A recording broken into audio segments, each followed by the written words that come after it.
Before we get into the questions, Mm-hmm. people are very concerned about you Ah. because you've vanished. Ah, yes. Should they be concerned? No, I'm fine. Basically, just I got mass reported into suspension from armies mass reporting my account. I'm, yeah, I'm not dead. Whether that be fortunate or unfortunate, that's up to you to decide. But, yeah, so I'll link you to a screenshot that I've put up on the Instagram that I run for Tata on his Instagram page.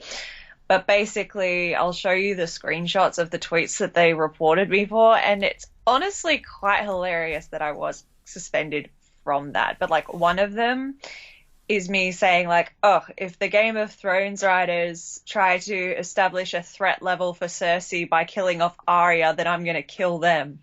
And then like that got reported as being like you cannot threaten violence or physical harm against someone. So someone reported that under a context of she's literally threatening the Game of Thrones writers, and yeah, I got suspended. Yeah, I've since I started sort of going in a bat for you somewhat on Twitter, I've had a bit of that attention too, and Yep. they started picking on posts of mine and getting me suspended for stuff that I'd written about 4 or 5 years ago. Yep. So I can't even remember what it was now, but so I just went through and just deleted every single tweet that I ever made that was over 2 weeks old because I'm not really attached to my old tweets. So Yeah, I thought, neither was I, but it's like I have over 160,000 tweets at the time of my account getting suspended, so mm, it's a bit hard to try and go back and monitor every single thing I've ever written ever. Like, what could possibly be taken out of context and mass reported? yeah. So yeah, Well, that's yeah, I didn't want to think about that, so I just there was something I downloaded or someone linked to me that'll just delete all your old tweets for you. You just pick a date, it just deletes everything before that date. ugh. Shoulda, coulda, woulda, but what can you do?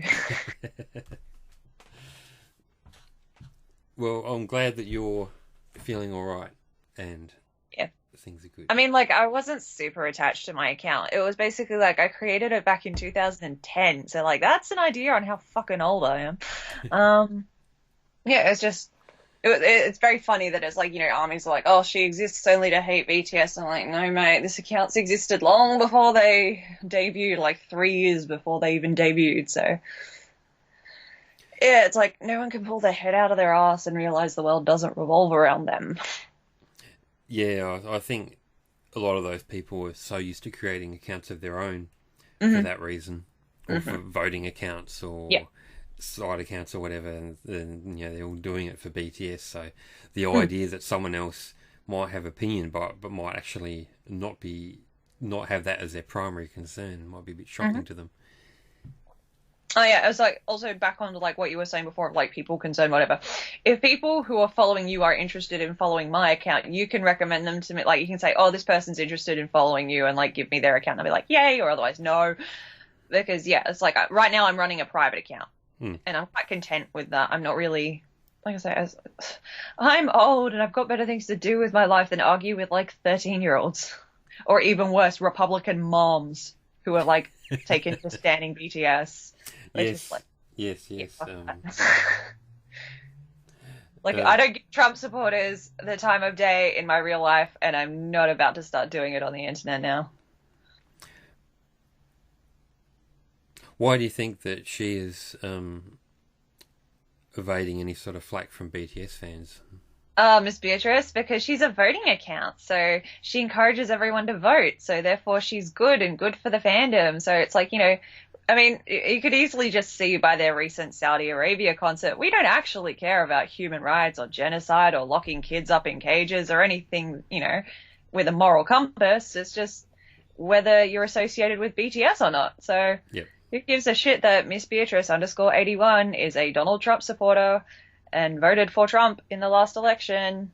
And everyone wanted to use that as like, oh, you don't care about Saudi Arabia. If you cared, then why don't you care about human rights in America? Well, it's like, all right, go have a chat to her and see how much human rights are cared about in America from her side of the fandom. Yeah, it's hypocrisy, but what can you do? That's the whole fandom these days.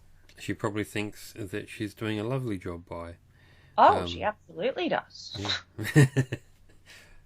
I mean, it's I often wonder, like, there. how would BTS from like 2016 look at BTS now and like, are you happy with what the fandom has become? Is all the awards and all the money that you're getting now worth it to know that these are the people that you're giving a voice to? Yes. Let's do some questions. We have a few. Okay, interesting. I guess if people can't talk to me on Twitter, they might go through you. So if there's been a boost in questions from that. I think most of these are actually from before you got banned off. But that's all right. We'll start with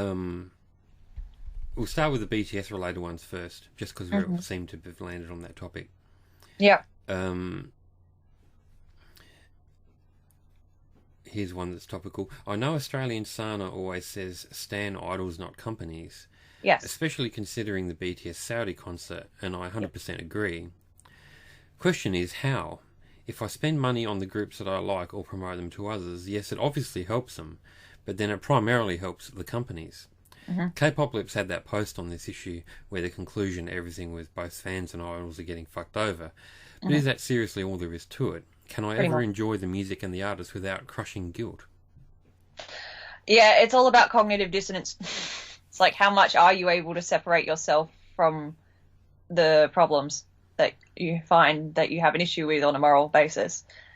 Yeah, and it's like, it's not exactly a straight up easy answer, because some people have different boundaries and some people have different, I guess, lines that they'll cross in terms of like, what can I support? So it's like, you know, if you're trying to differentiate between an artist or the music and the company, or for example, like your obvious Western cases would be someone like Chris Brown. So if you were a fan of Chris Brown's music and then what he did to Rihanna, are you still able to enjoy his music after knowing that he's a person who assaults women? Can you, are you able to separate that? So it's all about a matter of what line do you draw between, and that's like a personal thing. I guess it is, yeah. Yeah, so like when I talk about the Saudi concert, like I'm still pissed at that, to be honest. And of course, armies would be ecstatic to know that, given they love at me being not happy. But like, what was it? It's like there's different levels to it, obviously, with the Saudi concert. So it's not just, well, it is on the main part, like this concert supports genocide, so bad, which it is. But then it's also to do with words thinking. It's also to do with like the way the fandom reacted to it as a whole. So it's not just me being upset about the concert, it's me, I guess, being upset about like how far fans will go to excuse something that is really should be talked about.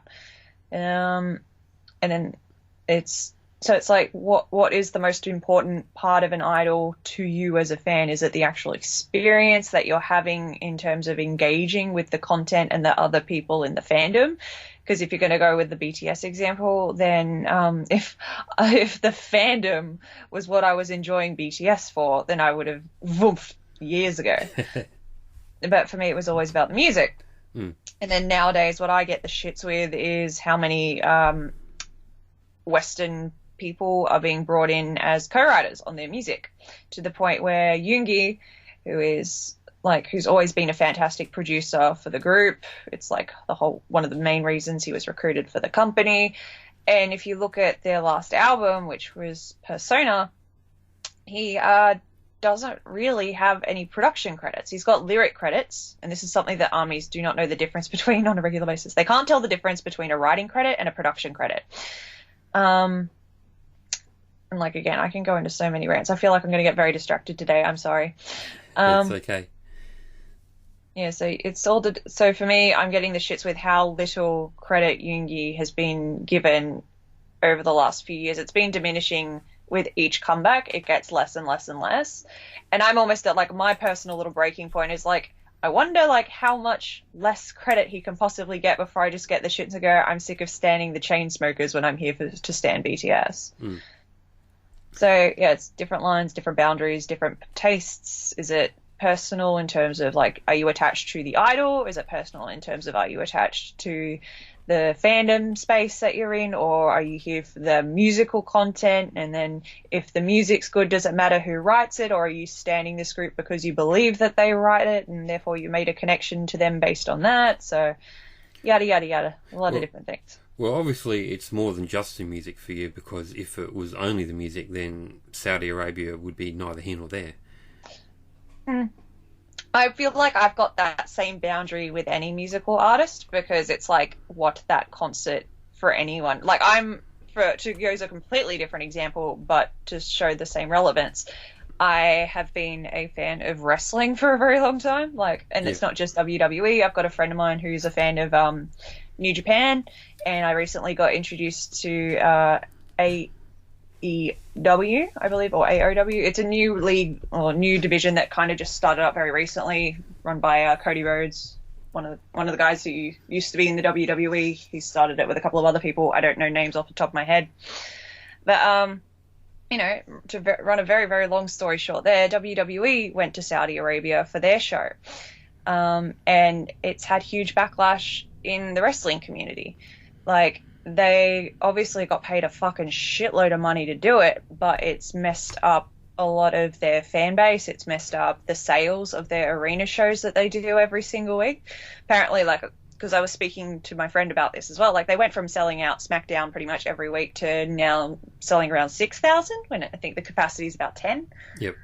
So they've lost a lot of their fan base, follower base from that event, and that, it's not a concert, and I don't stan wrestlers, and I don't have the same level of attachment to anyone who follows my Twitter account, or did used to follow it. I don't think they would have seen me tweet about WWE as much as I tweet about Taehyung. But that's something I followed in terms of the backlash of that event happening, and I didn't have the same emotional investment, but I still felt that the backlash for that was deserved. Absolutely. It's like for that event, women weren't actually, the female wrestlers in the company weren't allowed to go. Yep. Yeah. Here's a question that ties into that. Mm-hmm. And there's a few different parts. So, hi, I sort of stalk your Twitter account because I like your thoughts on a variety of subjects. Would like to follow but can't, as I don't want the entire fandom annoying me in their mentions. Yep. Of course, my questions are about BTS. And the first one, how do you feel about the Hollywood Reporter article that just came out? Personally, for me, the journalist was a dickhead. Surprised how BTS just admitted that their message is shallow because their careers are more important than the weight of their message. And don't even get me started about Big Hit. No one related to this article looks good to me. And armies are all like, Bang PD didn't approve of this. Namjoon couldn't have said this, so please. All right, I'm very happy to talk about that article. Yeah. So that allows me to bring up something that I find very, very important that a lot of people haven't actually addressed, or some people have, but not very many. So everyone will talk about how this journalist comes across as a dickhead, and if you're a fan of the group, then yeah, absolutely, he's going to look terrible. What I would encourage anyone who had questioning thoughts about the article to view this as is he has been sent off to interview a group who is performing for Saudi Arabia. Yes, I'm going back to that again. And this guy is a journalist. So whilst everyone has been happy to dig through his old tweets as usual, to anyone who they disagree with, as I'm sure we've all experienced by now, yourself, myself, etc.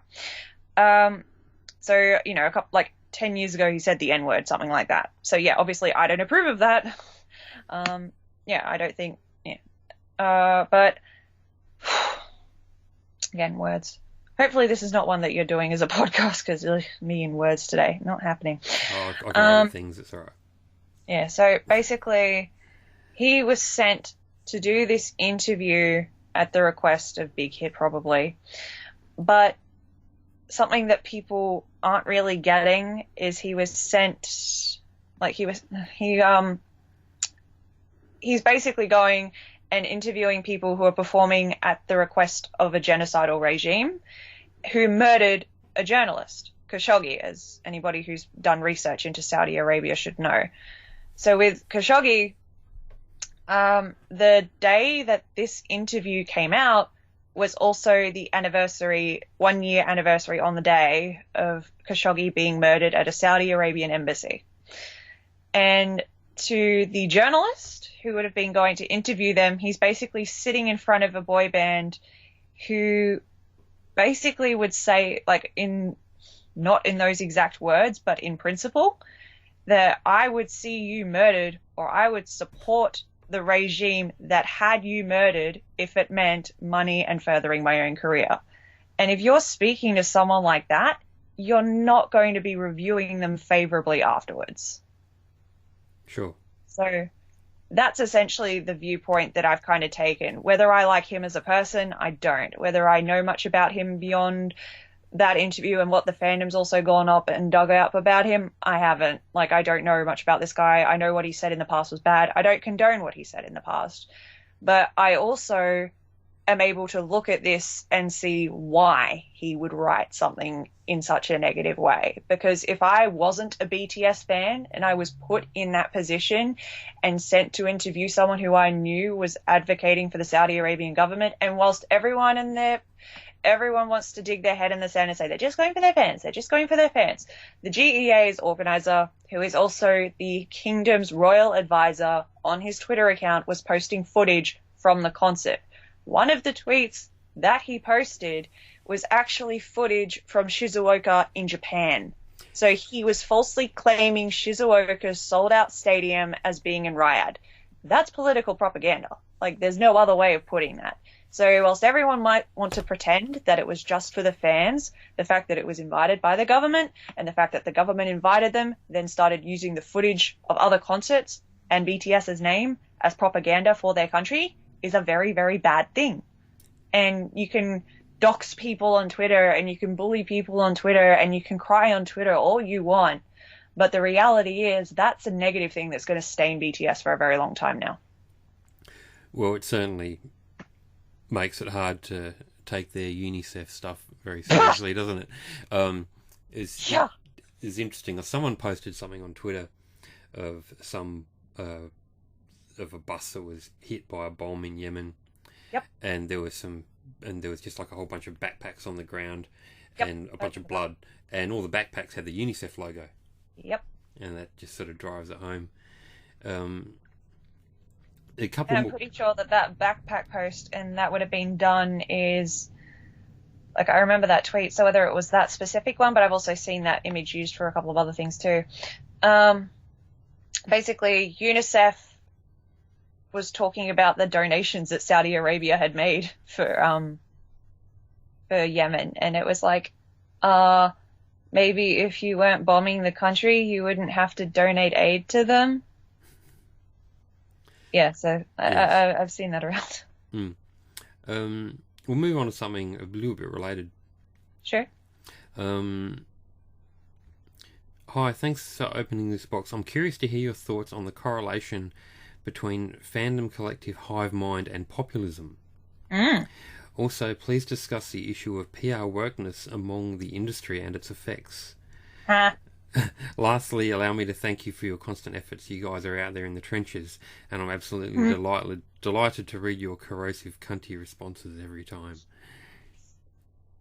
In the trenches, that's a good one. Because it's true. We're on the front line. Yeah, that's a few different takes in one, I guess. Yes. I guess, how do I try and word this? Let's start with populism. Populism. So, correlation between fandom, collective hive mind, and populism. Do you think there is one? Well, I would personally define, like, populism as the way that Trump runs his campaigns. And the massive correlation right there, Miss Beatrice. And the fact that the tactics that she uses in the fandom and the tactics of her church, because she is a not Protestant. She's one of those evangelical Christians. I'll like include a link that you can put in the blog as well, so people know what I'm talking about with this stuff. Yeah. Yeah. So if she's an evangelical Christian, the methods that the church and the methods that Republicans use have become a lot more frequently picked up by the fandom in how they treat dissenters, how they treat people who view things critically and actually form rational opinions.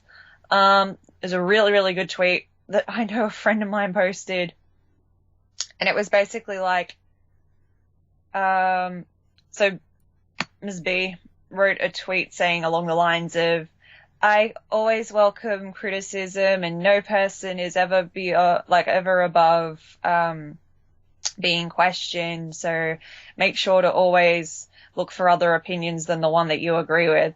And then the next tweet right after it was someone criticizing, I don't know whether it was the Saudi concert, but it was someone calling her out on something, and she ignored it. And then the next tweet right after that was like, basically someone else replying as well. And then she said, oh, by the way, just so you know, I've blocked the person who was the friend who'd sent her the tweet questioning something because they're actually a newly created big hit anti account. So it's like, you're welcome to have criticism and you're welcome to engage in debate, but only if it's within a specific set of rules that I personally define as being acceptable.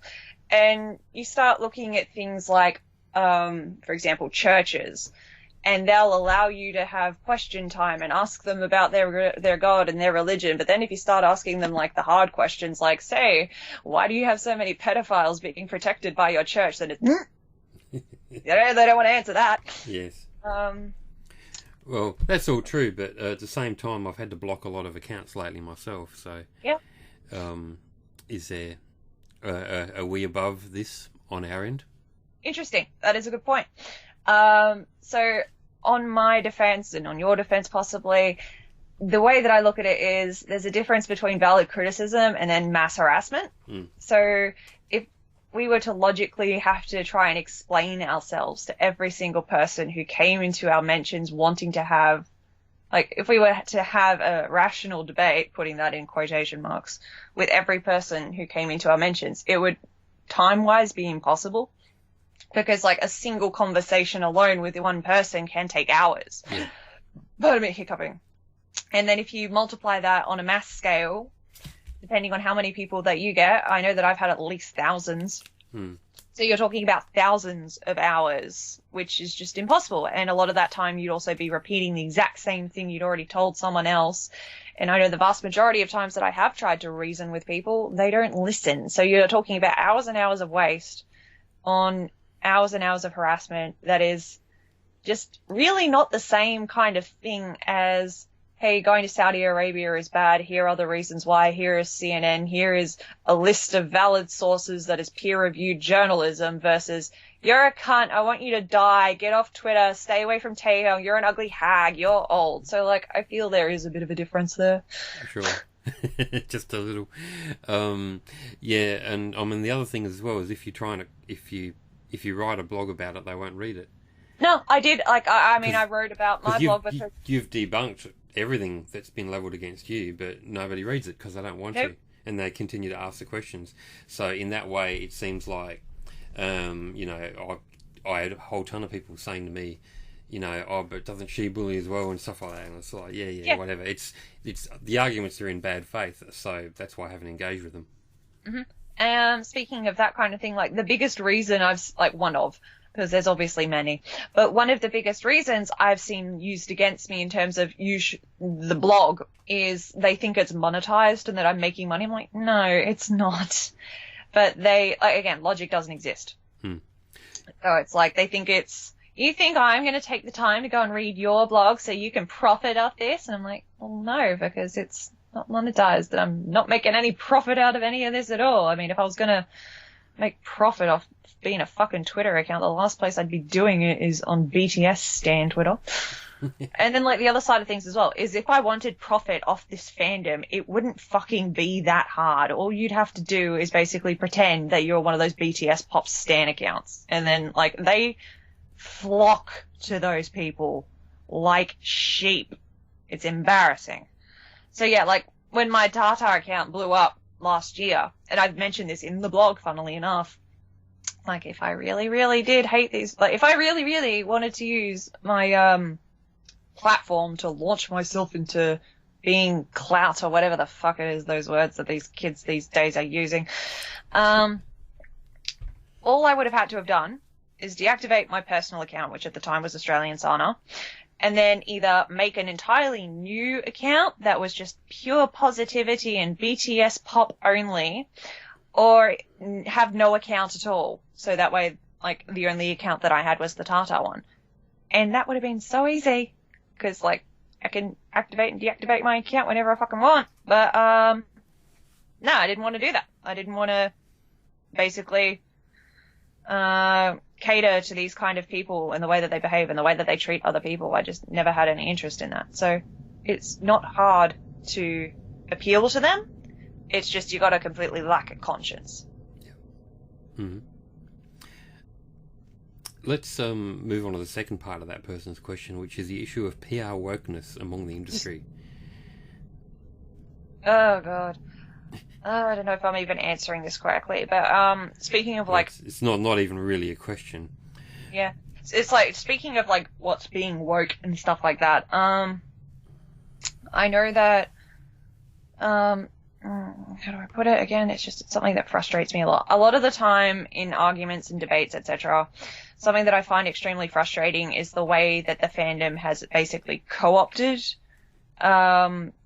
woke terms, and then they use that as arguments. So, like, the obvious one, you know, you're racist because they don't like me. I'm like, well, give me an example of a time I've actually been racist. Oh, I just know you have. Okay, but, like, what's the example? You're white, so you must be. Exactly. And this is, again, one of those things that I just find very interesting in terms of, like, okay, so, like, you know, I'm the horrible white person, but then you've got Miss Beatrice, the person who actually votes Republican, and it's mute when it comes to her. So it's like, why? It's like everyone, like, the most common insults that I have leveled against me in terms of my age, I'm 27, and yeah, that is a bit too old to be on Twitter, which is why I'm quite happily in my little private account where I just interact with the people I want to be friends with now. Yeah, so, like, my age, my ethnicity, or lack thereof as a white person, and the perception that I am a conservative. I am far from a conservative. I am very much on the left side of politics, as anyone who has spoken to me for, like, more than 5 minutes would be able to attest to. It's a little bit hard to miss that if we're following your Twitter accounts when they're active. Yeah. Fuck conservatives, fuck Scott Morrison, fuck Boris Johnson, fuck Donald Trump, etc., etc. Yeah, so you get the idea of that. Yeah. So why is it that I am critiqued on those assumptions, which for the most part aren't even correct, but when confronted with the reality of a person who is very popular in the fandom and is all of those things that people think I am, they're silent. Like, they don't want to, oh, well, we'll let it slide because she's this person. It's like, it's all about selective outrage, and it's never about actually caring about these issues. Yeah, so it's just weaponizing the issue. Yeah, it's weaponizing social justice. It absolutely is. And what infuriates me about that, and it's something that doesn't directly impact me, but I can see how it would affect other people, and that's why it upsets me, is how much harder it makes for these issues to be taken seriously by the people legitimately affected by them. So the most, like, using one of the most common forms as an example, the word xenophobia and how that gets thrown around by ARMY Twitter to the point that it makes the word look like a joke. But the reality is xenophobia is a serious issue when it's actually xenophobia and not just, oh, this radio didn't play my favorite song. Well, like, xenophobia really is just fear of change. Yeah. And K-pop fans they're terrified of change. You know, yeah. When one member of the group doesn't attend one concert, they're devastated. It's anything that breaks the pattern gets them out of their bubble. If they don't like it, K-pop fans across the board are quite xenophobic. Like, there was what was his name? I can't remember his name, but there was a DJ who they played Idol on their show, and this was in England. And, you know, there's so much shit I can talk about. There's not enough time in this blog. So the guy played the song and then afterwards said it sounded like construction noise. Was he wrong? This is Idol we're talking about here. That's like the worst title track they've ever done. Subjective opinion, but you get my idea. Sure. So yeah, the song, he said it was bad. In my opinion, that song of theirs was bad and they've done far better. But because he played the song but then didn't like the song and then was public about not liking the song, he's xenophobic and he's trying to oppress change and to the point they harassed him so much that he cancelled a pre-recorded interview that he'd already done with BTS. So it was just like, nah, fuck it, it's not worth it, I'm not going to air this. Yeah. He'd already done the interview, it had already been recorded, and all he had to do was basically just press play on the clip, and he was just like, fuck it, I'm not doing this. But according to Army Twitter, that's xenophobia. You know, maybe it's like, this is the thing I don't get as a general comment. They want the Western recognition, they want the awards, they want the radio play, but they don't seem to want to have to put up with the exact same shit everyone else has to in the industry by American standards. Like, do you know how, like, I'm trying to think of the right example here, because, you know, you say Justin Bieber, everyone fucking loses their mind. Never mind the fact that Scooter Braun is actively trying to tweet BTS and Jungkook was, what was it? Justin Bieber himself was tweeting about Jungkook for his birthday and talking about retweets, etc. So it's like, it's not exactly all that far off to compare BTS and Justin Bieber these days. Same genre. Yeah, same genre, same shitty management. Yeah, so it's like, you look at all the shit Bieber put up with in terms of criticism from the public, criticism from radios who, you know, would make fun of his music if they played it. And it's like, do you think that BTS is going to be somehow exempt from this? You look at how the media treated Britney Spears as like one of the prime examples of how someone can be totally not problematic. Like, you know, Britney was never really a horrible person. She was just someone who was forced into the limelight from a very young age. And then, you know, like, there's a really great clip of her when she's with her bodyguard and, like, someone calls her bodyguard the N-word and she's basically ready to throw hands. So, like, you know, even when she was in her drug-addicted phase, she was never really a bad person. But for whatever reason, it was just open season on her and anyone could say or make fun of or destroy her however they pleased. And she, personally, I don't think she ever deserved it. So you've got, no matter who you are in this industry, if you are trying to succeed in this country or in the, not even country, but like the Western market, you're going to get so much shit. And it's like, this is one of the many reasons I've always questioned about, like, is it really worth it? Do they really want to be doing this? And it's, apparently they do, but it's never going to work out the way that the fandom seems to want it to. And they ironically seem to think that they can bully people into treating them with kindness. Yeah, it's a funny situation where I want all the exposure, but they don't want the, you know, the typical Western criticism that goes along with that. I mean, very commercial pop stars are far from universally liked in the West. Yep. I mean, and, you know, the average person on the street doesn't really give a damn about, you know, Bieber or Rihanna or whoever. Yep. So, you know, expecting that sort of same adulation that they're getting from the closeted Korean community to sort of go worldwide when the group does is obviously very wishful thinking, and it's not going to happen.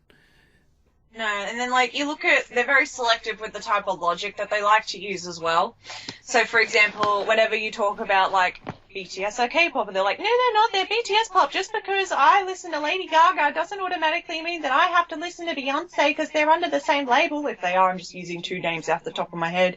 Or it's, just because I like Shawn Mendes doesn't mean I have to like Justin Bieber because they're both from Canada. And it's like, okay, well, to use your own logic against you in that regard, just because I like one Shawn Mendes song doesn't mean I automatically have to go out, stan Shawn Mendes, vote for him every fucking day, stream his video 50,000 times on my laptop with my phone and my iPad and get their views, and somehow that's organic views. And it's like, you know, if you're in the Western pop market, then they're also a hell of a lot more lenient about how hard you really have to stand to be allowed to call yourself a fan of the music. Well, that's it. A lot of things are more lenient. The fan is just, I like them, you know. Yeah. They're more lenient on the performers too. You know, they're not freaking out if someone doesn't do anything for 6 months. Yeah. So yeah, I'll move on. Like, if you want the Western fandom, then consider the fact that, you know, for me, like, I'm a fan of One Republic. Yeah. They release one new album every, 4 years if I'm fucking lucky? Yeah, that's you know, pretty normal. Yeah. For, you know, a group that's been around for a while, once they've got an established, you know, repertoire going, they don't need to pop out an album every year.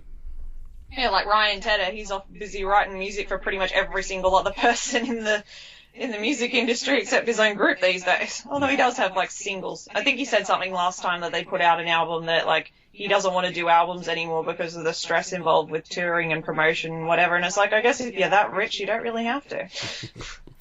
I'll move to the next question. I have a question. I went on your Twitter, AustralianSana, and agreed with you on a lot of topics. But you mentioned that Bang used BTS as political tools to endorse Moon Jae-in around 2 years ago. Yes. Could you go into more details about that, please? At the time, I didn't follow BTS, so I'm completely in the dark. But given the fact that Bang's more than okay with selling out their entire UN campaign image for oil money, I'm not surprised. Alright, so, like, this is going to be difficult for me to just recite off the top of my head, because, again, you're talking about stuff that happened quite a few years ago. This is a broad thing. Politics and K-pop have always been very closely linked. It's part of, like, K-pop itself is government propaganda. It's called Hallyu, and Hallyu is linked to the government because the government invests in it. So if you look at a lot of K-pop concerts, half the time they'll be co-sponsored by the government of the country, especially ones that are like the music festivals, because they're run in conjunction with either the local embassy or the government from Korea is being a part of bringing it. So there's always going to be certain ties to the industry, no matter which group you stand. SM, Donald Trump with EXO. I know that the Australian K-pop Festival in 2011, that was in celebration of 50 years of Australia and Korean relations. And then obviously you go, well, if you were okay with that, then why weren't you okay with Saudi Arabia? Because yes, Australia does have its flaws, but last time I checked, we didn't behead people in public for being gay. But again, I'm getting sidetracked. So with Moon Jae-in, I'm pretty sure, like, I remember him using other groups as well. So as an Infinite stan, I know that he used Infinite's Be Mine as part of his campaigning. Yeah. Disturbing implications slightly there, isn't it? Yeah, it is. It's kind of hilarious. Like, a lot of, if you're in Korea, which I was in 2016, and there were protests going on, which was at the time of Park Geun-hye's impeachment, the protesters will take popular K-pop songs and use them in their protests. So, like, one of them was SNSD Into the New World, another one was also Twice's Cheer Up. So this isn't uniquely linked to groups, but what I find is that BTS and Moon Jae-in's government has become very closely linked. And it's not much of a surprise, really, because the government wants to attach itself to something that's hugely commercially successful and resonates with the youth and feels like, hey, if I'm associated to BTS, then the people who vote for BTS for all these awards and are dedicated to BTS will hopefully have some of that will carry over onto my political success.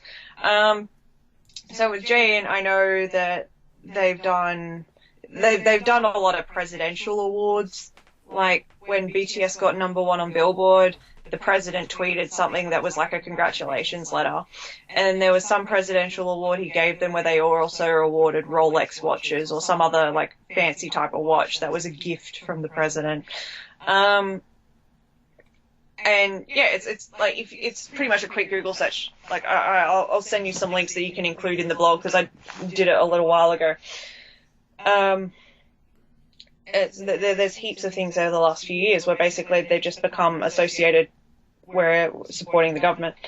And the reason that I'm critical on this specifically is back in 2016, which was in the middle of the Park Geun-hye scandal, they were promoting a song called Am I Wrong, which was one of the B-sides on their album Wings.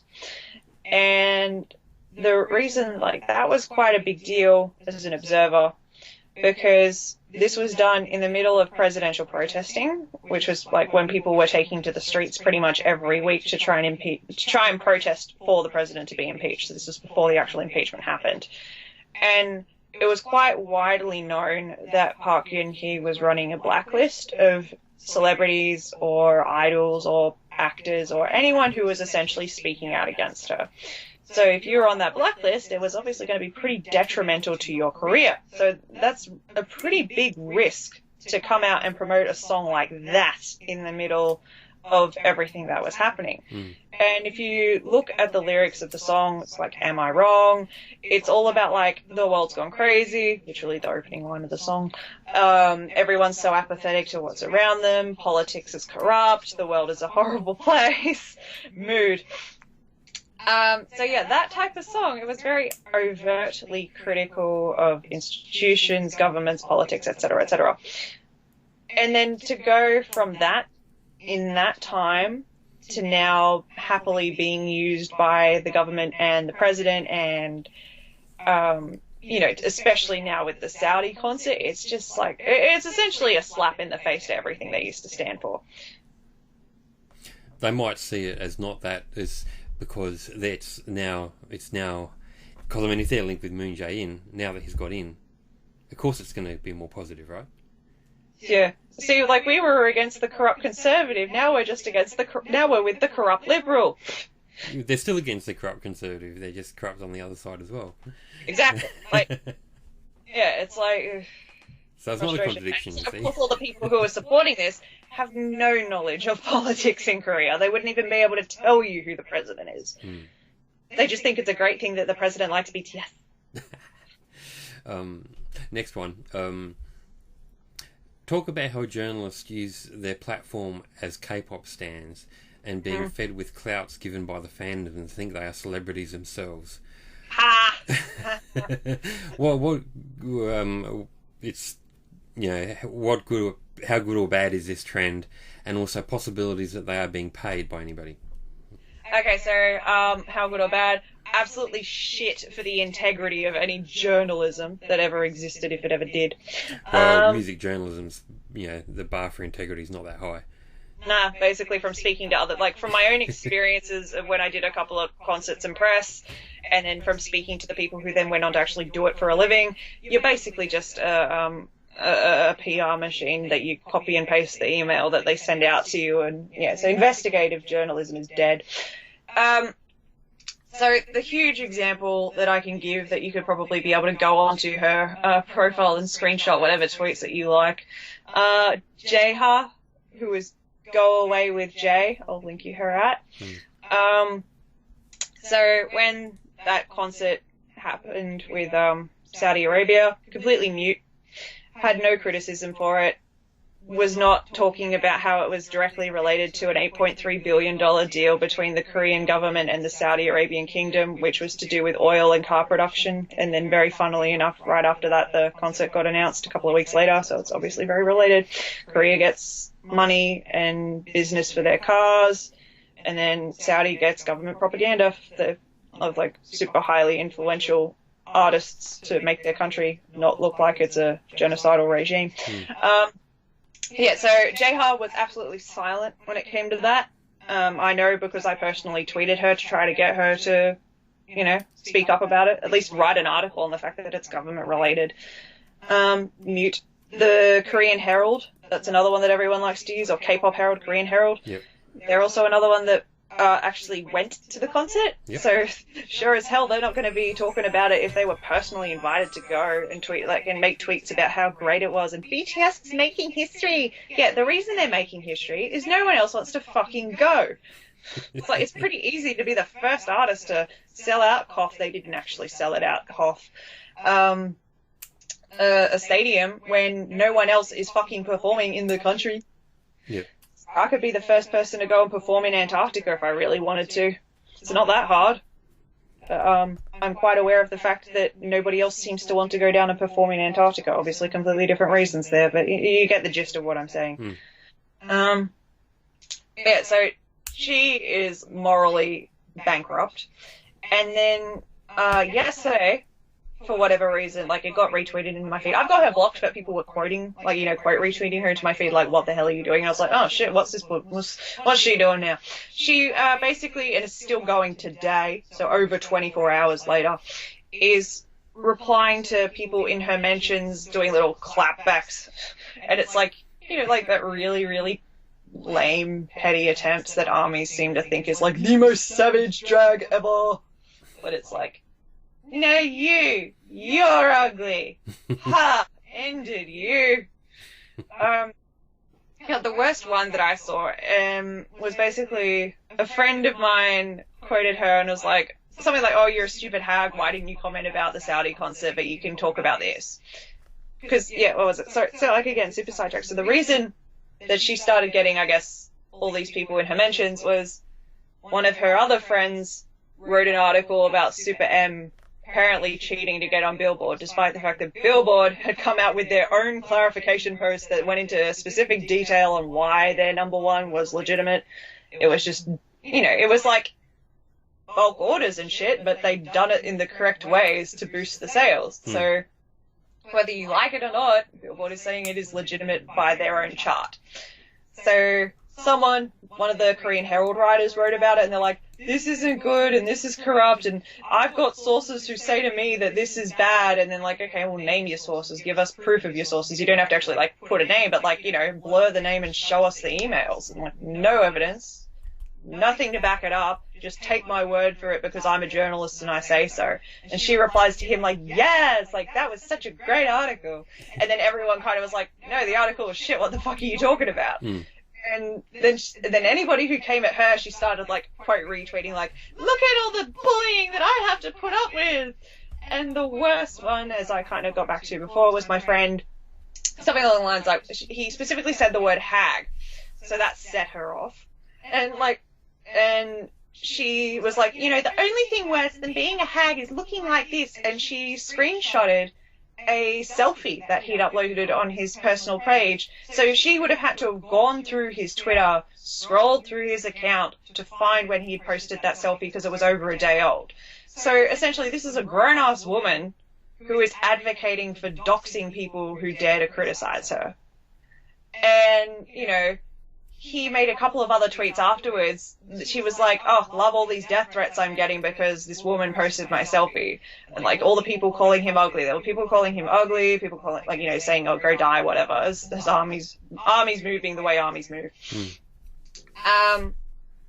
Yeah, so she was able to, she then went and screenshotted all of those comments, but somehow just completely ignored any post that he made saying, okay, you can hate me, okay, you can fight me, but delete that photo because I've deleted it off my profile since. I don't want you identifying my face this way on the internet to your 40,000 followers. And she still does not taken the photo down.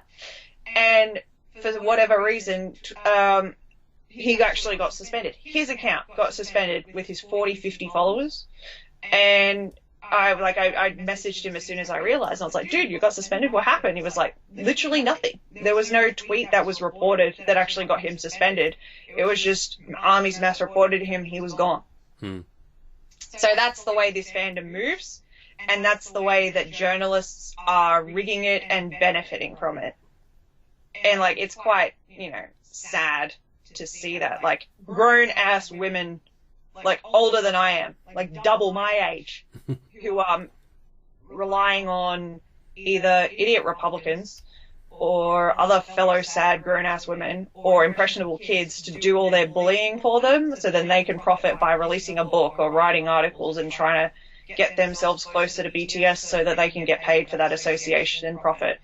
And then, of course, one of the tweets that she quoted was someone calling her out for that. She's like, oh, of course, this trope that I'm only using BTS to make myself famous. You know, there's other people who are just as popular, if not more popular than BTS. Not on Twitter, love.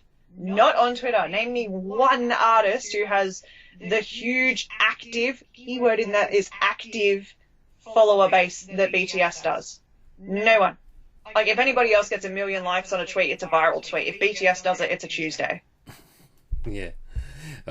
It's one thing I was thinking of is with that, the article about the Billboard and the chart manipulation and stuff like that, is that it's a shame that the fandom does react in these sort of ways, because there is actually a really interesting conversation to be had about how stuff like the Super M bundling works and why that actually isn't a good thing.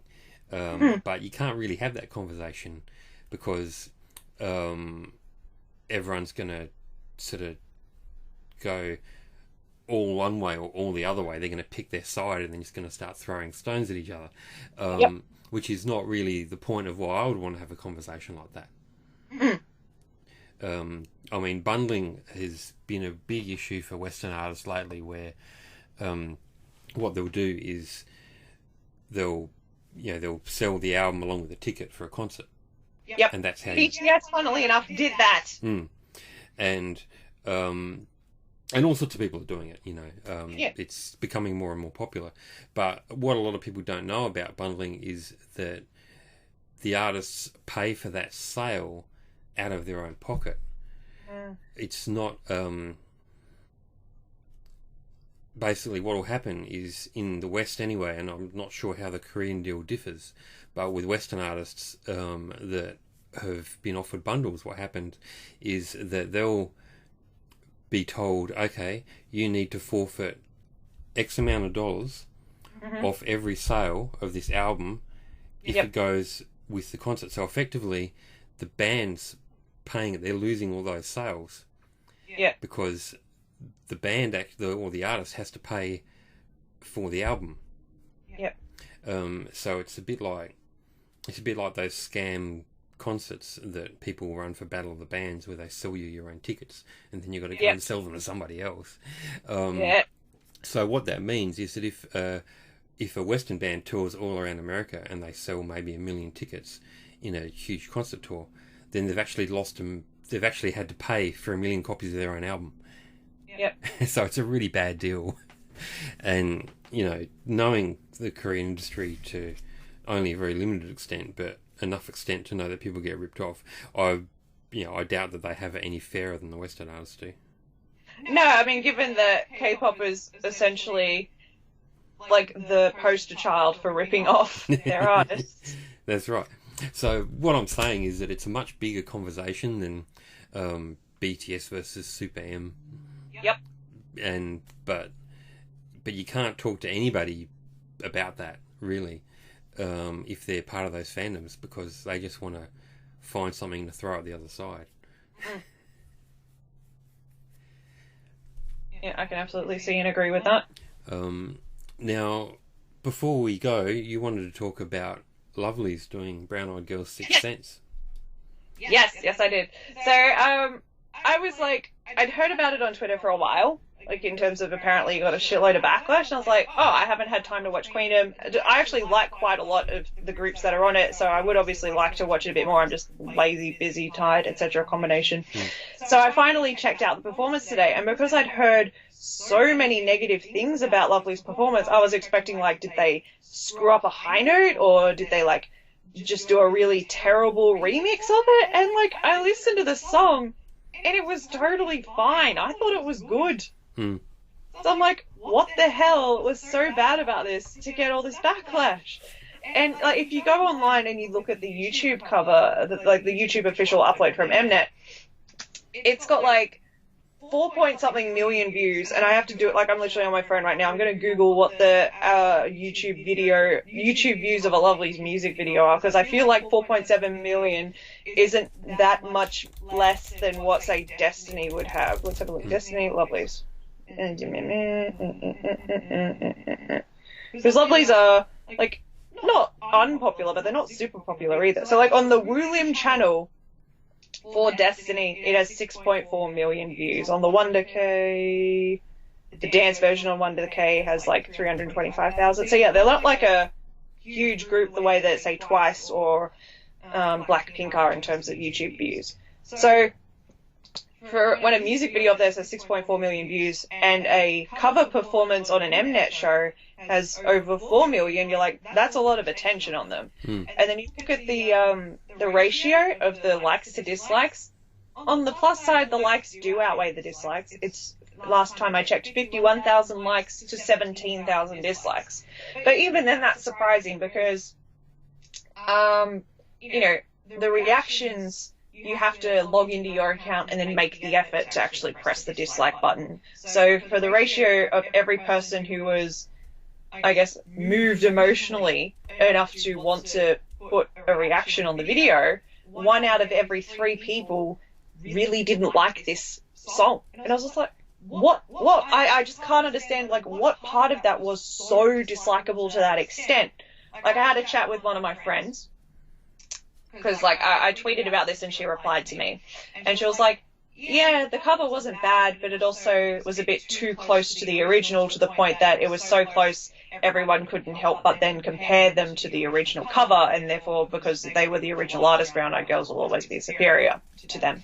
So I was like, I don't necessarily agree, but I at least note that your feedback is somewhat constructive. But it's like, just the mass dislike of it is just baffling. Like, I felt that there was enough difference between their cover versus the original song that it wasn't just a straight up cover. Like, they changed the instrumental composition. Like, there was a lot more orchestra and violins. And yes, violins do feature in the original, but it wasn't quite as, like, I guess, altered.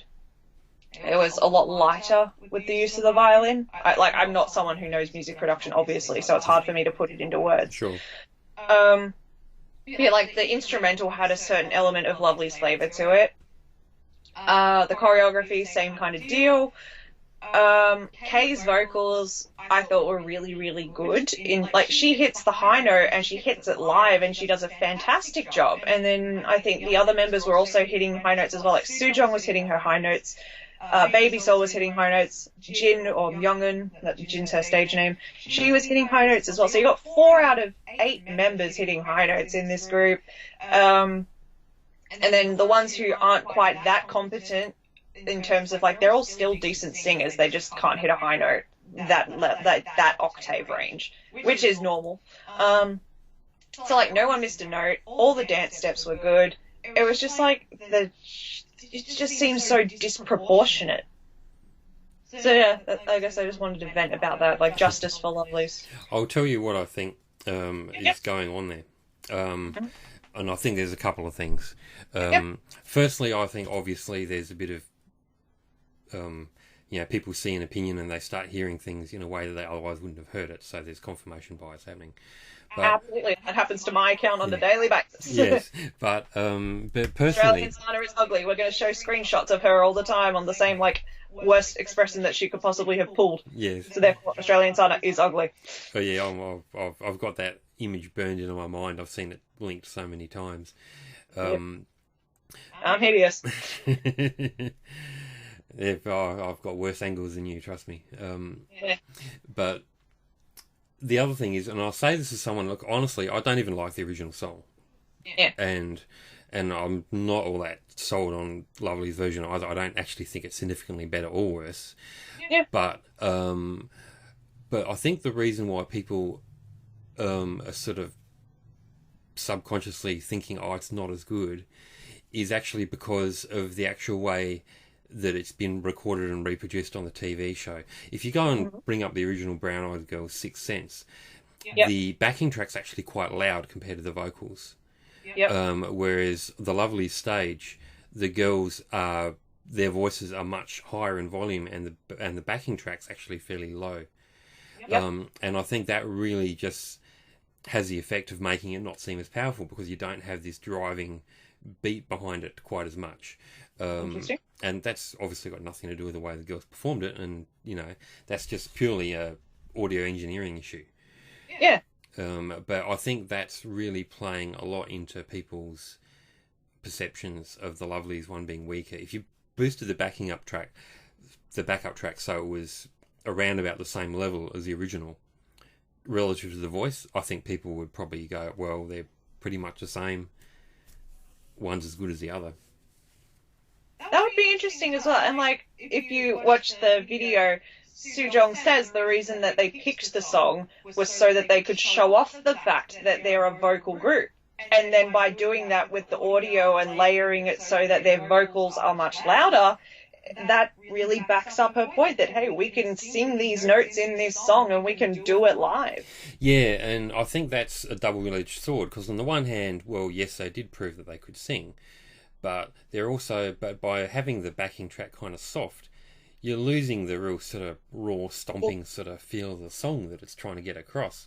When you hear the original song, it's it's got that it's almost like a heavy metal riff that's just been reimagined with synthesizers.